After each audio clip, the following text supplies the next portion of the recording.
જય હિન્દ વિદ્યાર્થી મિત્રો। તો આજે આપણે બીકોમ સેમેસ્ટર 6 માં તમારી જે મેનેજમેન્ટ એકાઉન્ટિંગમાં તમારી જે ચેપ્ટર આવે છે રોકડ અંદાજપત્ર, તો તેનો જે દાખલો જુલાઈ 2021માં પૂછવામાં આવ્યો હતો તેનો જે આપણે સોલ્યુશન કરાવવાના છીએ। તો 2021માં તમારી જે ત્રીજો દાખલો છે રાકેશ લિમિટેડ કરીને જે પૂછવામાં આવ્યો હતો તેનો આજે આપણે સોલ્યુશન કરાવવાના છીએ। તો આ ત્રીજો દાખલો તમારે રોકડ અંદાજપત્રનો હતો અને જે ચોથો દાખલો છે તે પણ તમારે રોકડ અંદાજપત્રનો હતો।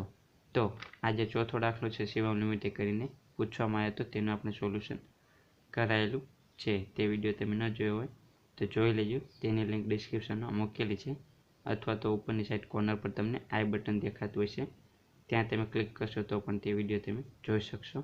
તો આજે આપણે જે ત્રીજો દાખલો છે રાકેશ લિમિટેડવાળો તેનું સોલ્યુશન કરાવવાના છીએ। તો સૌપ્રથમ આપણે આ દાખલાની રકમ જોઈએ, ત્યાર પછી આનું સોલ્યુશન કરીએ। તો આપણને રકમમાં કીધેલું છે કે રાકેશ લિમિટેડનું તારીખ 31/12/2020ના રોજ પૂરા થતા 4 માસ માટેનું રોકડ અંદાજપત્ર નીચેની વિગતોને આધારે તૈયાર કરો। તો આપણે 31/12/2020ના રોજ પૂરા થતા 4 માસનું રોકડ અંદાજપત્ર બનાવવાનું છે, એટલે કે સપ્ટેમ્બર, ઓક્ટોબર, નવેમ્બર અને ડિસેમ્બર, તે રીતે આપણે 4 માસનું રોકડ અંદાજપત્ર તૈયાર કરવાનું છે। તો સૌપ્રથમ આપણે જોઈએ તો આપણને કઈ કઈ વિગત આપેલી છે। તો સૌપ્રથમ આપણને કુલ વેચાણ આપેલું છે। તો જૂન 2020થી લઈને ડિસેમ્બર 2020 સુધીનું આપણને કુલ વેચાણ આપેલું છે। તો આ કુલ વેચાણમાં રોકડ વેચાણ અને ઉધાર વેચાણ સમાયેલું છે, તો તેની આપણે ગણતરી કરવી પડશે। તેવી જ રીતે આપણને ઉત્પાદન ખર્ચા આપેલા છે જૂનથી લઈ ડિસેમ્બર સુધીના, ત્યાર પછી આપણને વહીવટી ખર્ચા આપેલા છે અને વેચાણ ખર્ચા આપેલા છે તે જ રીતે। ત્યાર પછી આપણને હવાલા આપેલા છે। તો આપણે જોઈએ તો આપણને પહેલો હવાલો કીધેલો છે કે કુલ વેચાણના 20% રોકડ વેચાણ છે, એટલે કે જે કુલ વેચાણ આપણને આપેલું છે તેમાં 20% રોકડ વેચાણ સમાયેલું છે અને બાકીનું 80% ઉધાર વેચાણ થશે। તો જે આપણે ઉધાર વેચાણ કરીશું 80%, તો તેના નાણાં આપણને દેવાદારો પાસેથી કઈ રીતે મળશે, તો તે અંગે પણ આપણે સૂચના આપેલી છે કે ઉધાર વેચાણના 50% નાણાં વેચાણ પછીના મહિને, 25% ત્યારબાદ બીજા મહિને અને બાકીના 25% ત્રીજા મહિને મળે છે। એટલે કે આપણે જે ઉધાર વેચાણ કરીશું જે માસમાં, ત્યાર પછીના 3 મહિનામાં આપણને તેના નાણાં મળશે। એટલે કે આપણે જૂન માસમાં ઉધાર વેચાણ કરીશું તો તેના 50% નાણાં જુલાઈમાં મળશે, તેના 25% નાણાં ઓગસ્ટમાં મળશે અને તેના 25% નાણાં સપ્ટેમ્બરમાં મળશે। એટલે કે જે માસમાં ઉધાર વેચાણ કરીશું ત્યાર પછીના 3 માસમાં આપણને ઉધાર વેચાણના નાણાં મળશે। ત્યાર પછી આપણે બીજો હવાલો કીધેલો છે કે વેચાણ પડતર વેચાણના 70% છે। દરેક માસના વેચાણ અંગેની જરૂરી ખરીદી આગલા મહિને કરે છે, જેના નાણાં ખરીદી પછીના મહિને ચૂકવાય છે। ત્યાર પછી આપણને ત્રીજો હવાલો કીધેલો છે કે ઉત્પાદન ખર્ચ ચૂકવવાનો ગાળો 1 માસનો છે, વહીવટી ખર્ચ ચૂકવવાનો ગાળો 1/33 માસનો છે, જ્યારે વેચાણ ખર્ચ ચૂકવવાનો સમયગાળો 1/4 માસનો છે। ત્યાર પછી આપણને ચોથો હવાલો આપેલો છે કે 2 લાખના 10% ડિબેન્ચર પર ત્રિમાસિક વ્યાજ સપ્ટેમ્બર અને ડિસેમ્બરના અંતે ચૂકવવાનું થશે। ત્યાર પછી આપણને પાંચમા હવાલામાં કીધેલું છે કે કંપનીએ એક્સચેન્જ ઓફરમાં જૂના ફર્નિચરના સ્થાને નવું ફર્નિચર વસાવ્યું અને તેની તફાવતની રકમ 50,000 નવેમ્બર 2020માં ચૂકવવાની છે। તો આપણે નવેમ્બર મહિનામાં 50,000 ચૂકવવાના થશે। ત્યાર પછીનો હવાલો આપણને કીધેલો છે કે ઓક્ટોબર 2020માં જીએસટીના 12,500 ભર્યા, એટલે કે આપણે જીએસટીનો વેરો છે તે આપણે ભર્યો 12,500 ઓક્ટોબર મહિનામાં, તો તે આપણે ઓક્ટોબર મહિનામાં ચૂકવવાના થશે। ત્યાર પછી આપણને કીધેલું છે કે ડિસેમ્બર 2020માં આવકવેરાનો એડવાન્સ હપ્તો 30,250નો ભરવાનો થશે, એટલે કે આપણે આવકવેરાનો એડવાન્સ હપ્તો ભરવાનો છે 30,250નો ડિસેમ્બર મહિનામાં। ત્યાર પછી આપણને કીધેલું છે કે ગયા વર્ષના આવકવેરાનો રિફંડ ઓર્ડર 12,000નો ઓક્ટોબર 2020માં મળશે, તો આપણને આવકવેરા રિફંડ મળશે તો આપણને નાણાં મળશે, તો આપણે રોકડ આવકોમાં લખવાનું આવકવેરા રિફંડ ઓર્ડર। તો 12,000 આપણને મળશે કયા માસમાં, ઓક્ટોબર મહિનામાં, તો આપણે ઓક્ટોબર મહિના માટે ધ્યાનમાં લઈશું। ત્યાર પછી આપણને લાસ્ટ હવાલો કીધેલો છે કે 1/9/2020ની રોકડ શિલ્લક 80,750 અંદાજવામાં આવેલી છે, એટલે કે આપણે અહીં સપ્ટેમ્બર, ઓક્ટોબર, નવેમ્બર અને ડિસેમ્બર 4 માસનું રોકડ અંદાજપત્ર બનાવવાનું છે। તો આપણે અહીં સપ્ટેમ્બર માટેની શરૂઆતની રોકડ શિલ્લક આપેલી છે 80,750, તો તે આપણે ધ્યાનમાં લઈશું શરૂઆતની રોકડ શિલ્લક। તો આટલા હવાલા આપણને આપેલા છે અને આના આધારે આપણે 4 માસનું રોકડ અંદાજપત્ર બનાવવાનું છે। તો ચાલો આપણે આ દાખલાનું સોલ્યુશન કરીએ। તો જ્યારે પણ તમને આ રીતનો દાખલો પૂછે ત્યારે સૌપ્રથમ તમારે આ રીતનું રોકડ અંદાજપત્ર તૈયાર કરવાનું। તો રાકેશ લિમિટેડનું 4 માસનું રોકડ અંદાજપત્ર એટલે કે કેશ બજેટ। તો સપ્ટેમ્બર, ઓક્ટોબર, નવેમ્બર અને ડિસેમ્બર એટલે કે ડિસેમ્બરમાં પૂરું થતું 4 માસનું રોકડ અંદાજપત્ર. તો સૌપ્રથમ આ અંદાજપત્રમાં શરૂઆતની રોકડ શિલ્લક આપણે ધ્યાનમાં લેવાની. તો શરૂઆતની રોકડ શિલ્લક દરેક દાખલામાં તમને પ્રથમ મહિના માટે આપેલી છે. તો આપણે અહીં પ્રથમ મહિનો એટલે કે સપ્ટેમ્બર ગણાશે. તો સપ્ટેમ્બર માટેની શરૂઆતની રોકડ શિલ્લક આપણે દાખલામાં આપેલી છે. તો આપણને લાસ્ટ હવાલામાં કીધેલું છે કે 1/9/2020ની રોકડ શિલ્લક 80,750 એટલે કે શરૂઆતની રોકડ શિલ્લક થશે 80,750. તો આ થશે સપ્ટેમ્બર મહિના માટે શરૂઆતની રોકડ શિલ્લક. ત્યાર પછી આપણને બાકીના મહિના માટેની શરૂઆતની રોકડ શિલ્લક કઈ રીતે મળશે? તો જે સપ્ટેમ્બર મહિના માટે આપણને શરૂઆતની રોકડ શિલ્લક મળશે તેમાં આપણે રોકડ આવકો ઉમેરી દઈશું અને રોકડ જે આવકો આપણે બાદ કરીશું તો આપણને મળશે આખર શિલ્લક. તો જે સપ્ટેમ્બર મહિના માટેની આખર શિલ્લક હોય તે ઓક્ટોબર મહિના માટે શરૂઆતની ગણાશે. તેવી જ રીતે જે ઓક્ટોબર મહિના માટેની આખર શિલ્લક હોય તે નવેમ્બર માટે શરૂઆતની ગણાશે અને તેવી જ રીતે જે નવેમ્બર મહિના માટેની આખર શિલ્લક હોય તે ડિસેમ્બર મહિના માટે શરૂઆતની રોકડ શિલ્લક બનશે. તો આ રીતે આપણને બાકીના મહિના માટેની શરૂઆતની રોકડ શિલ્લક મળશે. તો ચાલો હવે આપણે 1 by 1 આપણને જે દાખલામાં હવાલા આપેલા છે તે આપણે જોતા જઈએ અને તેની ગણતરી કરતા જઈએ. તો સૌપ્રથમ આપણે જોઈએ તો આપણને દાખલામાં કુલ વેચાણ આપેલું છે. તો આમાં રોકડ વેચાણ અને ઉધાર વેચાણ સમાયેલું છે. તો તેની આપણે ગણતરી કરવી પડશે. તો આપણને પહેલા નંબરનો હવાલો આપેલો છે કે કુલ વેચાણના 20% રોકડ વેચાણ છે. એટલે કે કુલ વેચાણમાં 20% રોકડ વેચાણ સમાયેલું છે અને 80% ઉધાર વેચાણ સમાયેલું છે. તો તેની આપણે ગણતરી કરીએ. તો સૌપ્રથમ આપણે વર્કિંગ નોટ 1 કરીશું રોકડ વેચાણ અને દેવાદારો પાસેથી મળેલ રકમની ગણતરી. તો સૌપ્રથમ આપણે દાખલામાં જે કુલ વેચાણ આપેલું છે જૂન મહિનાથી લઈને ડિસેમ્બર મહિના સુધીનું. તો સૌપ્રથમ આ જે કુલ વેચાણ છે તે આપણે લખી દઈશું. ત્યાર પછી આપણને દાખલામાં સૂચના આપેલી છે કે 20% રોકડ વેચાણ છે એટલે કે કુલ વેચાણમાંથી રોકડ વેચાણ આપણે બાદ કરીશું 20% લખીએ તો આપણને મળશે ઉધાર વેચાણ. તો 5 લાખના 20% એટલે કે 1 લાખ રોકડ વેચાણ થશે જૂન મહિનાનું અને ઉધાર વેચાણ આવશે બાકીનું 4 લાખ. તેવી જ રીતે જુલાઈ મહિના માટે જોઈએ તો કુલ વેચાણ 6 લાખ તેના 20% એટલે કે રોકડ વેચાણ આવશે 1,20,000 તે આપણે બાદ કરીશું તો આપણને ઉધાર વેચાણ મળશે 4,80,000.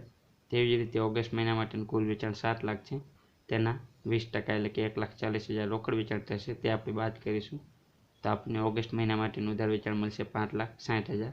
તો આ રીતે દરેક મહિના માટે આપણને રોકડ વેચાણ અને ઉધાર વેચાણ મળશે. ત્યાર પછી આપણે જે રોકડ વેચાણ આપણને મળશે તેની આપણે એન્ટ્રી આપીશું રોકડ અંદાજપત્રમાં, કારણ કે આપણે રોકડ વેચાણ કરીશું તો તેનાથી આપણને આવક થશે એટલે કે નાણાં આપણને મળશે. તો રોકડ આવકોમાં આપણે લખવાનું રોકડ વેચાણ. તો આપણે 4 માસનું રોકડ અંદાજપત્ર બનાવેલું છે સપ્ટેમ્બર, ઓક્ટોબર, નવેમ્બર અને ડિસેમ્બર. તો તે મહિનાનું રોકડ વેચાણ આપણે ધ્યાનમાં લઈશું. તો સપ્ટેમ્બર માટેનું રોકડ વેચાણ 1,30,000, ઓક્ટોબર માટે 1,24,000, નવેમ્બર માટે 1,12,000 અને ડિસેમ્બર માટે 1,60,000 આપણે ધ્યાનમાં લઈશું. તો આપણે રોકડ આવકો હેઠળ લખીશું રોકડ વેચાણ. તો સપ્ટેમ્બર માટે 1,30,000, ઓક્ટોબર માટે 1,24,000, નવેમ્બર માટે 1,12,000 અને ડિસેમ્બર માટે 1,60,000 આવશે. ત્યાર પછી આપણે કુલ વેચાણમાંથી રોકડ વેચાણ બાદ કર્યું તો આપણને ઉધાર વેચાણ મળશે. તો આપણે જે ઉધાર વેચાણ કરીશું દેવાદારોને તો તેના નાણાં આપણને દેવાદારો પાસેથી કઈ રીતે મળશે? તો તે અહીંયા પણ આપણને દાખલામાં સૂચના આપેલી છે કે ઉધાર વેચાણના 50% નાણાં વેચાણ પછીના મહિને, 25% ત્યાર પછીના બીજા મહિને અને બાકીના 25% ત્યાર પછીના ત્રીજા મહિને મળશે. એટલે કે 50% વેચાણ પછીના મહિને, 25% વેચાણ પછીના બીજા મહિને અને 25% વેચાણ પછીના ત્રીજા મહિને. તો આ રીતે આપણને દેવાદારો પાસેથી ઉધાર વેચાણના નાણાં મળશે. તો 50% વેચાણ પછીના મહિને એટલે કે આપણે જૂન માસમાં ઉધાર વેચાણ કર્યું તો વેચાણ પછીનો મહિનો એટલે કે જુલાઈ. તો જુલાઈ માસમાં 50% રકમ મળશે. ત્યાર પછી 25% વેચાણ પછીના મહિને એટલે કે ઓગસ્ટ મહિનામાં 25% રકમ મળશે અને વેચાણ પછીનો ત્રીજો મહિનો એટલે કે સપ્ટેમ્બર. તો સપ્ટેમ્બરમાં આપણને 25% રકમ મળશે. એટલે કે આપણે જૂન માસમાં ઉધાર વેચાણ કર્યું હોય તો તેના નાણાં આપણને જુલાઈ, ઓગસ્ટ અને સપ્ટેમ્બર તે રીતે 3 માસમાં આપણને મળશે. એટલે કે ઉધાર વેચાણ પછીના જે 3 માસ છે તેમાં આપણને ઉધાર વેચાણના નાણાં મળશે. તો સૌપ્રથમ આપણે જોઈએ તો જૂનમાં ઉધાર વેચાણ 4 લાખનું છે તેના 50% લખીએ એટલે કે 2 લાખ રૂપિયા આપણને જુલાઈમાં મળશે. ત્યાર પછી 4 લાખના 25% એટલે કે આપણને ઓગસ્ટ મહિનામાં 1 લાખ મળશે અને ત્યાર પછી સપ્ટેમ્બર મહિનામાં તેના 25% એટલે કે 1 લાખ આપણને મળશે. તેવી જ રીતે જુલાઈ મહિનામાં 4,80,000 છે ઉધાર વેચાણ તેના 50% આપણને ઓગસ્ટમાં મળશે, એટલે કે 2,40,000 ઓગસ્ટમાં મળશે. ત્યાર પછી આના 25% આપણને સપ્ટેમ્બરમાં મળશે 1,20,000, અને બાકીના 25% એટલે કે 1,20,000 આપણને ઓક્ટોબર મહિનામાં મળશે. તેવી જ રીતે આપણને ઓગસ્ટ મહિનામાં જે ઉધાર વેચાણ છે 5,60,000, તેના 50% નાણાં સપ્ટેમ્બર મહિનામાં મળશે 2,80,000, તેના 25% એટલે કે 1,40,000 ઓક્ટોબર મહિનામાં મળશે, અને તેના 25% એટલે કે 1,40,000 નવેમ્બર મહિનામાં મળશે. તો આ રીતે આપણને ઉધાર વેચાણના નાણાં મળશે. તો આપણે જોઈએ તો આપણને સપ્ટેમ્બર મહિનામાં 2,80,000, 1,20,000 અને 1,00,000 એટલે કે ટોટલ 5,00,000 જેટલા નાણાં આપણને દેવાદારો પાસેથી મળશે સપ્ટેમ્બર મહિનામાં. ત્યાર પછી ઓક્ટોબર મહિનામાં 5,20,000, નવેમ્બર મહિનામાં 5,18,000 અને ડિસેમ્બર મહિનામાં 4,78,000 નાણાં આપણને મળશે.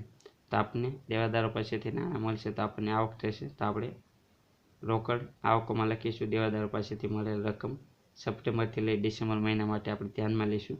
તો સપ્ટેમ્બર માટે 5,00,000, ઓક્ટોબર માટે 5,20,000, નવેમ્બર માટે 5,18,000 અને ડિસેમ્બર માટે 4,78,000 આપણે ધ્યાનમાં લઈશું. તો દેવાદારો પાસેથી મળેલ રકમ એટલે કે કલેક્શન ફ્રોમ ડેપ્ટર્સ, તો સપ્ટેમ્બર માટે 5,00,000, ઓક્ટોબર માટે 5,20,000, નવેમ્બર માટે 5,18,000 અને ડિસેમ્બર માટે 4,78,000 આવશે. ત્યાર પછી આપણને દાખલામાં બીજો હવાલો આપેલો છે, જેમાં આપણને કીધેલું છે કે વેચાણ પડતર વેચાણના 70% છે અને દરેક માસના વેચાણ અંગેની જરૂરી ખરીદી આગલા મહિને કરે છે, જેના નાણાં ખરીદી પછીના મહિને ચૂકવા છે. તો આ થશે લેણદારોની ચૂકવણી અંગેની ગણતરી. તો આપણે વર્કિંગ નોટ 2 કરીશું લેણદારોની ચૂકવણી અંગેની ગણતરી. તો સૌપ્રથમ તો આપણને દાખલામાં કીધેલું છે કે વેચાણ પડતર કુલ વેચાણના 70% છે. તો સૌપ્રથમ આપણે કુલ વેચાણ લખી દઈશું. તો આપણને દાખલામાં જે જૂનથી લઈ અને ડિસેમ્બર સુધીનું કુલ વેચાણ આપેલું છે તે આપણે સૌપ્રથમ અહીં લખી દઈશું. ત્યાર પછી આપણને દાખલામાં કીધેલું છે કે કુલ વેચાણના 70% વેચાણ પડતર છે, એટલે કે કુલ વેચાણના 70% કરીશું તો આપણને વેચાણ પડતર મળશે. તો જૂન મહિના માટે 3,50,000 મળશે વેચાણ પડતર, જુલાઈ માટે 4,20,000, ઓગસ્ટ માટે 4,90,000, સપ્ટેમ્બર માટે 4,55,000, ઓક્ટોબર માટે 4,34,000, નવેમ્બર માટે 3,92,000 અને ડિસેમ્બર માટે 5,60,000 મળશે વેચાણ માલની પડતર. ત્યાર પછી આપણે દાખલામાં શું કીધેલું છે, ત્યાર પછી આપણે કીધેલું છે કે દરેક માસના વેચાણ અંગેની જરૂરી ખરીદી આગલા મહિને કરે છે. તો આજે વેચાણ માલની પડતર આપણને પ્રાપ્ત થઈ તે માટેની જે ખરીદી છે તે આગલા મહિને કરવાની છે. આપણને કીધેલું છે કે વેચાણ અંગેની ખરીદી આગલા મહિને કરવાની છે. તો જે જૂન માસની વેચાણ પડતર છે તે માટેની જે ખરીદી છે તે આપણે એક માસ અગાઉ કરવાની છે, એટલે કે જૂન માટેની વેચાણ પડતરની ખરીદી આપણે ક્યારે કરીશું, તો આપણે મે માસમાં કરીશું. તેવી જ રીતે જે જુલાઈ માસ છે, તો જુલાઈ માસ માટેની જે વેચાણ પડતર છે 4,20,000, તો આની ખરીદી ક્યારે કરીશું, જૂનમાં કરીશું, એટલે કે 4,20,000 આપણે જૂનમાં ખરીદી કરીશું. ત્યાર પછી જે ઓગસ્ટ મહિના માટે 4,90,000 છે તેની ખરીદી આપણે જુલાઈમાં કરીશું. તેવી જ રીતે જે સપ્ટેમ્બર છે વેચેલ માલની પડતર 4,55,000 તેની ખરીદી આપણે ઓગસ્ટ મહિનામાં કરીશું. જે ઓક્ટોબર માટેની જે વેચેલ માલની પડતર છે તે માટેની ખરીદી આપણે સપ્ટેમ્બરમાં કરીશું. જે નવેમ્બર માટેની વેચેલ માલની પડતર છે તેની ખરીદી ઓક્ટોબરમાં કરીશું, અને જે ડિસેમ્બર માટેની છે તેની ખરીદી આપણે નવેમ્બરમાં કરીશું, એટલે કે એક માસ અગાઉ ખરીદી કરીશું. ત્યાર પછી આપણે કીધેલું છે કે ચૂકવણી આપણે એક મહિના પછી કરવાની છે, એટલે કે જેના નાણાં ખરીદી પછીના મહિને ચૂકવાય છે, એટલે કે આપણે એક મહિના પછી ચૂકવણી કરવાની છે. એટલે કે જે આપણે જૂન માસમાં જે ખરીદી કરી એક માસ અગાઉ, તો તેના નાણાં આપણે જુલાઈમાં ચૂકવવાના છે. ત્યાર પછી જે જુલાઈમાં આપણે ખરીદી કરી તેના નાણાં ઓગસ્ટમાં ચૂકવવાના છે. જે ઓગસ્ટમાં ખરીદી કરી તેના નાણાં સપ્ટેમ્બરમાં ચૂકવવાના છે. જે સપ્ટેમ્બરમાં ખરીદી કરી તેના નાણાં ઓક્ટોબરમાં ચૂકવવાના છે. જે ઓક્ટોબરમાં ખરીદી કરી તેના નાણાં આપણે નવેમ્બરમાં ચૂકવવાના છે, અને જે નવેમ્બરમાં ખરીદી કરી તેના નાણાં આપણે ડિસેમ્બરમાં ચૂકવવાના છે, એટલે કે એક મહિના પછી ચૂકવણી કરવાની છે.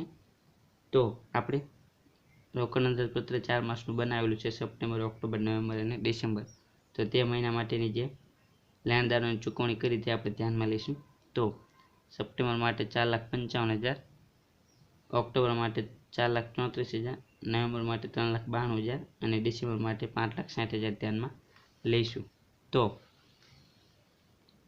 સપ્ટેમ્બર માટે 4,55,000, ઓક્ટોબર માટે 4,34,000, નવેમ્બર માટે 3,92,000 અને ડિસેમ્બર માટે 5,60,000 આવશે. તો આ થશે લેણદારોની ચૂકવણી અંગેની ગણતરી. ત્યાર પછી દાખલામાં આપણને ઉત્પાદન ખર્ચ આપેલો છે અને તે અંગે હવાલો આપેલો છે, તો તેની આપણે ગણતરી કરીએ. તો વર્કિંગ નોટ આપણે 3 કરીશું ઉત્પાદન ખર્ચા અંગેની ગણતરી. તો વર્કિંગ નોટ 3 આવશે ઉત્પાદન ખર્ચા અંગેની ગણતરી. તો સૌપ્રથમ આપણે દાખલામાં જે ઉત્પાદન ખર્ચા આપેલા છે જૂનથી લઈ અને ડિસેમ્બર સુધીના, તો તે આપણે લખી દઈશું. તો સૌપ્રથમ ઉત્પાદન ખર્ચા લખી દેવાના. ત્યાર પછી આપણને તે અંગે હવાલો કીધેલો છે ત્રીજા નંબરનો કે ઉત્પાદન ખર્ચ ચૂકવવાનો સમયગાળો 1 માસનો છે, એટલે કે 1 મહિના પછી તેની ચૂકવણી કરવાની છે. તો જૂન માટેના જે ઉત્પાદન ખર્ચા છે તેની ચૂકવણી જુલાઈમાં કરવાની. જુલાઈ માટેના જે ખર્ચા છે તેની ચૂકવણી ઓગસ્ટમાં કરવાની. ઓગસ્ટ માટેના જે ઉત્પાદનના ખર્ચા છે 28,000 તેની ચૂકવણી સપ્ટેમ્બરમાં કરવાની. સપ્ટેમ્બર માટેના જે ખર્ચા છે તેની ચૂકવણી ઓક્ટોબરમાં કરવાની. ઓક્ટોબર માટેના જે ખર્ચા છે તેની ચૂકવણી નવેમ્બરમાં કરવાની અને નવેમ્બરના જે ખર્ચા છે તેની ચૂકવણી ડિસેમ્બરમાં કરવાની, એટલે કે 1 મહિના પછી ચૂકવણી કરવાની. તો આપણે સપ્ટેમ્બરથી લઈને ડિસેમ્બર સુધીના ઉત્પાદનના ખર્ચાની જે ચૂકવણી કરી તે ધ્યાનમાં લઈશું. તો સપ્ટેમ્બર માટે 28,000, ઓક્ટોબર માટે 32,000, નવેમ્બર માટે 36,000 અને ડિસેમ્બર માટે 40,000 ધ્યાનમાં લઈશું. તો આપણે રોકડ જાવકોમાં લખીશું ઉત્પાદન ખર્ચાની ચૂકવણી. તો સપ્ટેમ્બર માટે 28,000, ઓક્ટોબર માટે 32,000, નવેમ્બર માટે 36,000 અને ડિસેમ્બર માટે 40,000 થશે. તો આ થશે ઉત્પાદન ખર્ચા અંગેની ગણતરી. ત્યાર પછી આપણે કીધેલું છે વહીવટી ખર્ચા અંગે અને તેને લગતો હવાલો આપેલો છે, તો તે અંગેની આપણે વર્કિંગ નોટ કરીએ. તો વર્કિંગ નોટ 4 કરીશું વહીવટી ખર્ચા અંગેની ગણતરી. તો સૌપ્રથમ આપણે દાખલામાં જે વહીવટી ખર્ચા આપેલા છે જૂનથી લઈ અને ડિસેમ્બર સુધીના તે આપણે લખી દઈશું. ત્યાર પછી આપણે ત્રીજા નંબરના હવાલામાં કીધેલું છે કે વહીવટી ખર્ચા ચૂકવવાનો સમયગાળો 1/33 માસનો છે, એટલે કે 1/33 માસના વહીવટી ખર્ચા બીજા મહિને ચૂકવવાના અને બાકીના જે 1/33 માસના વહીવટી ખર્ચા છે તેની ચૂકવણી તે જ માસમાં કરવાની, એટલે કે 50% તે જ માસમાં ચૂકવવાના અને 50% બીજા મહિને ચૂકવવાના. તો 18,000ના 50% એટલે કે 9,000 તે જ માસમાં ચૂકવવાના વહીવટી ખર્ચા અને બાકીના 9,000 આપણે જુલાઈમાં ચૂકવવાના. તેવી જ રીતે જુલાઈના જે વહીવટી ખર્ચા છે 16,000, તો તેના 50% એટલે કે 8,000 તે જ માસમાં ચૂકવવાના અને 8,000 ઓગસ્ટમાં ચૂકવવાના. તેવી જ રીતે જે ઓગસ્ટના ખર્ચા છે 16,000 તેના 50% એટલે કે 8,000 તે જ માસમાં ચૂકવવાના અને બાકીના 8,000 બીજા મહિને ચૂકવવાના. આ રીતે આપણે વહીવટી ખર્ચની ચૂકવણી કરવાની છે, એટલે કે 50% તે જ માસમાં ચૂકવવાના અને 50% તેના પછીના મહિને. તો આપણે જોઈએ તો જૂન માસમાં ટોટલ 9,000 ચૂકવવાના થશે ખર્ચા. જુલાઈ માસમાં 8,000 પ્લસ 9,000 એટલે કે 17,000 ચૂકવવાના થશે. ઓગસ્ટ મહિનામાં 8,000 પ્લસ 8,000 એટલે કે ટોટલ 16,000 ચૂકવવાના થશે. સપ્ટેમ્બર માસમાં ટોટલ 17,000 ચૂકવવાના થશે વહીવટી ખર્ચા. ઓક્ટોબર મહિનામાં 16,000 અને નવેમ્બર મહિનામાં 14,500 અને ડિસેમ્બર મહિનામાં 18,000 ટોટલ વહીવટી ખર્ચા ચૂકવવાના થશે. તો આપણે સપ્ટેમ્બરથી લઈ ડિસેમ્બર મહિના માટેને ધ્યાનમાં લઈશું. તો સપ્ટેમ્બર મહિના માટે 17,000, ઓક્ટોબર માટે 16,000, નવેમ્બર માટે 14,500 અને ડિસેમ્બર માટે 18,000 આવશે. તો આપણે રોકડ જાવકમાં લખીશું વહીવટી ખર્ચની ચૂકવણી. સપ્ટેમ્બર માટે 17,000, ઓક્ટોબર માટે 16,000, નવેમ્બર માટે 14,500 અને ડિસેમ્બર માટે 18,000. તો આ થશે વહીવટી ખર્ચ અંગેની ગણતરી. ત્યાર પછી આપણને કીધેલું છે વેચાણ ખર્ચ, તો તે અંગેની આપણે ગણતરી કરીએ. તો વર્કિંગ નોટ 5 આવશે વેચાણ ખર્ચ અંગેની ગણતરી. તો સૌપ્રથમ આપણે જે વેચાણ ખર્ચા આપેલા છે જૂનથી લઈને ડિસેમ્બર સુધીના તે આપણે લખી દઈશું. તો વેચાણ ખર્ચા જૂનથી લઈ ડિસેમ્બર સુધીના લખી દઈશું. ત્યાર પછી તે અંગેનો હવાલો આપણને કીધેલો છે. તો ત્રીજા નંબરના હવાલામાં આપણને કીધેલું છે કે વેચાણ ખર્ચા ચૂકવવાનો સમયગાળો 1/4 માસનો છે, એટલે કે 1/4 ભાગના જે વેચાણ ખર્ચા છે તે આપણે બીજા મહિને ચૂકવવાના, જ્યારે બાકીના 3/4 ભાગના જે ખર્ચા છે તે આપણે તે જ મહિને ચૂકવવાના. તો આને આપણે ટકાવારી કાઢીએ તો 1/4 એટલે કે 25% જેટલા વેચાણ ખર્ચા બીજા મહિને ચૂકવવાના અને બાકીના 75% વેચાણ ખર્ચા તે જ મહિને ચૂકવવાના. તો 20,000ના 75% તે જ માસમાં ચૂકવવાના અને 1/4 એટલે કે 25% બીજા મહિને ચૂકવવાના. તો 20,000ના 75% એટલે કે 15,000 તે જ મહિને ચૂકવવાના અને 5,000 બીજા મહિને ચૂકવવાના. તેવી જ રીતે જુલાઈ માસમાં જે વેચાણ ખર્ચા છે 22,000 તેના 75% એટલે કે 16,500 તે જ માસમાં ચૂકવવાના અને બાકીના 5,500 આપણે પછીના મહિને ચૂકવવાના. તેવી જ રીતે ઓગસ્ટ મહિનામાં જે વેચાણ ખર્ચા છે 23,000 તેના 75% એટલે કે 17,250 તે જ માસમાં ચૂકવવાના અને બાકીના 5,750 આપણે બીજા મહિને ચૂકવવાના. તો આ રીતે આપણે વેચાણ ખર્ચની ચૂકવણી કરવાની છે. ત્યાર પછી આપણે જોઈએ તો જૂન માસમાં ટોટલ 15,000 ખર્ચા ચૂકવવાના થશે. જુલાઈ માસમાં 16,500 પ્લસ 5,000 એટલે કે 21,500 વેચાણ ખર્ચા ચૂકવવાના થશે. ત્યાર પછી ઓગસ્ટ મહિનામાં ટોટલ 22,750, સપ્ટેમ્બર મહિનામાં 23,750 ચૂકવવાના થશે ટોટલ. ઓક્ટોબર મહિનામાં 25,500, નવેમ્બર મહિનામાં 27,500 અને ડિસેમ્બર મહિનામાં 25,750 ટોટલ વેચાણ ખર્ચા ચૂકવવાના થશે. તો આપણે સપ્ટેમ્બરથી લઈ ડિસેમ્બર મહિનાના જે વેચાણ ખર્ચની ચૂકવણી કરી તે આપણે ધ્યાનમાં લઈશું, કારણ કે તે મહિનાનું આપણે રોકડ અંદાજપત્ર બનાવેલું છે. તો સપ્ટેમ્બર માટે 23,750 આવશે, ઓક્ટોબર માટે 25,500, નવેમ્બર માટે 27,500 અને ડિસેમ્બર માટે 25,750 ધ્યાનમાં લઈશું. તો આપણે વેચાણ ખર્ચા આવશે સપ્ટેમ્બર મહિના માટેના 23,750, ઓક્ટોબર માટે 25,500, નવેમ્બર માટે 27,500 અને ડિસેમ્બર માટે 25,750 આવશે વેચાણ ખર્ચા. ત્યાર પછી જે બાકીના હવાલા છે તે આપણે ધ્યાનમાં લઈએ. તો આપણે ચોથો હવાલો આપેલો છે કે 2,10,000 ડિબેન્ચર પર ત્રિમાસિક વ્યાજ સપ્ટેમ્બર અને ડિસેમ્બરના અંતે ચૂકવવાનું થશે. એટલે કે 2,10,000 એટલે કે 20,000 જેટલું વ્યાજ આપણે ત્રિમાસિક ચૂકવવાનું છે. એટલે કે 20,000 ગુણ્યા 3/12 આપણે કરીશું તો ત્રિમાસિક વ્યાજ ચૂકવવાનું થશે 5,000. તો 5,000 વ્યાજ આપણે સપ્ટેમ્બરમાં ચૂકવવાનું અને 5,000 વ્યાજ આપણે ડિસેમ્બરમાં ચૂકવવાનું છે. તો ડિબેન્ચરના વ્યાજની ચૂકવણી તો સપ્ટેમ્બરમાં 5,000 ચૂકવવાનું થશે અને ડિસેમ્બરમાં 5,000 ચૂકવવાનું થશે. ત્યાર પછી આપણને 5મા નંબરનો હવાલો આપેલો છે કે કંપનીએ એક્સચેન્જ ઓફરમાં જૂના ફર્નિચરના સ્થાને નવું ફર્નિચર વસાવ્યું અને તફાવતની રકમ 50,000 નવેમ્બર 2020માં ચૂકવી આપી.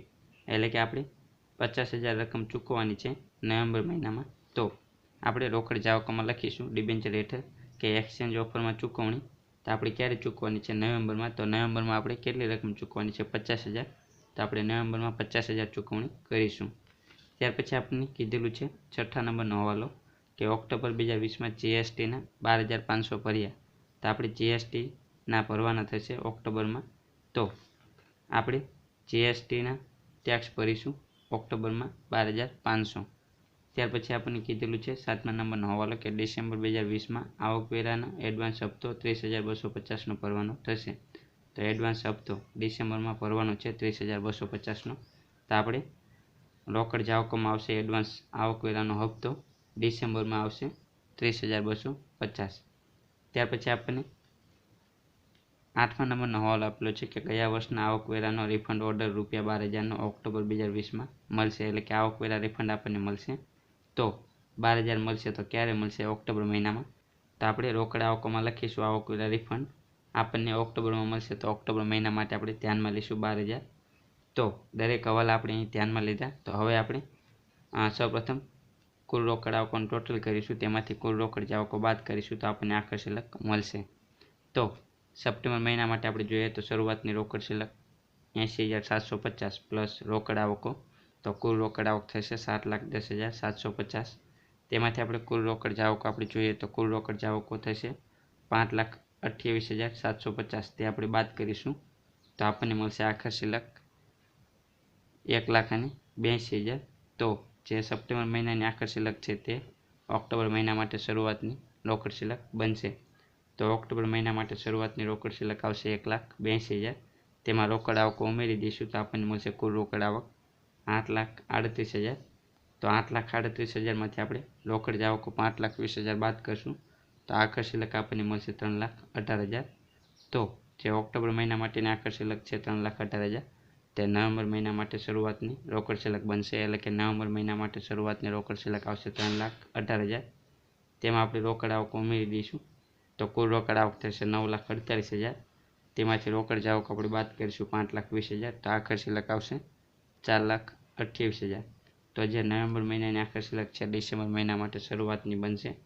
તો ડિસેમ્બર મહિના માટે શરૂઆતની રોકડ શિલ્લક આવશે 4,28,000. તેમાં રોકડ આવકો ઉમેરી દઈશું તો કુલ રોકડ આવક આવશે 10,66,000. તેમાંથી રોકડ જાવકો બાદ કરીશું 6,19,000. તો આપણને મળશે આખર શિલ્લક ડિસેમ્બર મહિના માટેની 3,87,000. તો આ થશે ડિસેમ્બર મહિનાની આખર શિલ્લક. તો તો આ રીતે આપણને આકર્ષિલક મળશે. તો આ દાખલાની ગણતરી આ રીતે કરવાની હતી. આ દાખલો તમને બીકોમ સેમેસ્ટર 6 માં પૂછવામાં આવ્યો હતો. તો આ દાખલાનું સોલ્યુશન અહીં પૂરું થાય છે.